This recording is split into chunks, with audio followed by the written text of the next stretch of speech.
Previously on the Day Earth Chronicles, the Empire had fallen. Their Destral was defeated. In the west, a new pact of 33 races was signed. But all was not well.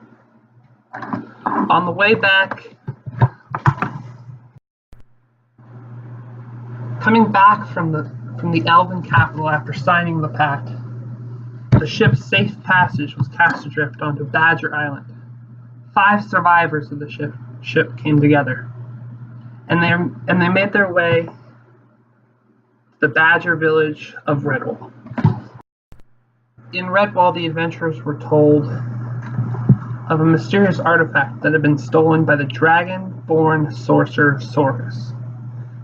The adventurers, along with some of their Badger Lord friends, traveled to the Magic Mountain, where they battled Sorgus and retrieved the magic artifact, which was the green 4-sided dimension dice. Before departing, the adventurers heard the prophecy. The Chosen One, hidden by shadows, hidden by flame, hidden by fate. The Chosen One, last of a kind. Without one there will be none. The Chosen One will come and fear will rise. The Chosen One has come. The world does shake, and the Chosen One came and hope returned. Dimensions part, divinations break, definitions failed, death ends, dreams subside, and departures take. All for Destiny's Chosen One. Roll those dice. The adventurers left Badger Island, but not without great costs. One of the adventurers, Baka Thorfist, had lost his life, as had a couple of their Badger Lord friends.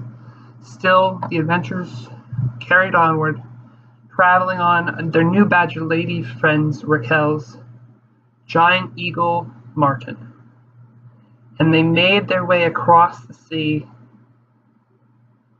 to the large port city of Tres Astralis, the city of 3 stars. Our story picks up. Having made it to the city of Tres Astralis, the adventurers found themselves arguing about what to do next. They were then met by a group of Ursai guards. One of the adventurers, Barry, the braggart goblin, bragged that he and the rest of the group were great heroes. The Ursai guards only recognized Princess Leona, and they saw her as the world's greatest detective. So they brought her to Sergeant Rudy Grumbles, leader of the town guard for the city. Sergeant Grumbles told the adventurers that the dragonborn Princess Katara had recently been kidnapped, and the note had been left telling them that the Goblin King would rule. As Sergeant Grumbles was telling the group about the kidnapping, the Goblin Lord, mayor of the city, checked in.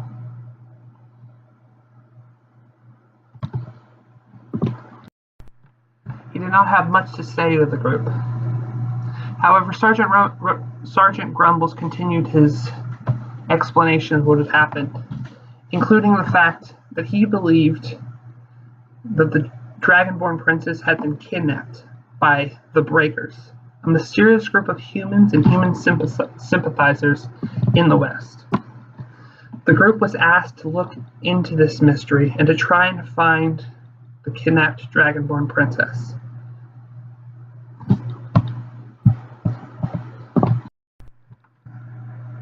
Barry told the group he was going to check on the goblins on the street, while the others went to the Dragonborn embassy and met with Katara's bodyguard, Sajiti. She told the group that the princess had been kidnapped after a play. She claimed that what had happened was that after the show, the room had gone dark and she was hit on the head. However, Kazakh was very suspicious of this story. The group took Sajiti with them to the theater where they investigated, but Sajiti just kind of cried and claimed the actors looked buff. Barry finally reappeared and Sajiti yelled and accused him before she left. Then the group finally did an investigation check and discovered that there was a dagger with an insignia on the floor. Inspection of the dagger led to them removing the dagger and finding that there had been a shadowy form trapped there by the dagger. The group beat the shadow by opening up the curtains and casting light into the room. Barry claimed that he had to go investigate the RT on the dagger, while the others went to the library where the flunked chairwoman Idrissa, the librarian, helped them to decide that the shadow was conjured by a sorcerer and that perhaps someone with great ability to detect magic could track the caster of the spell. Raquel claimed that she was bored and she left. Barry returned and claimed that the RT was from the rough and tumble mercenaries in town, largely composed of goblins and Oni. The group was suspicious of some goblins in the library printing out companion pet posters for the goblin chairwoman Thaddeus Reek, who was running for mayor, despite the current goblin lord still having 2 more years on his term. After the group left the library, they were met by an Ursai guard who told them that the goblin lord had been assassinated.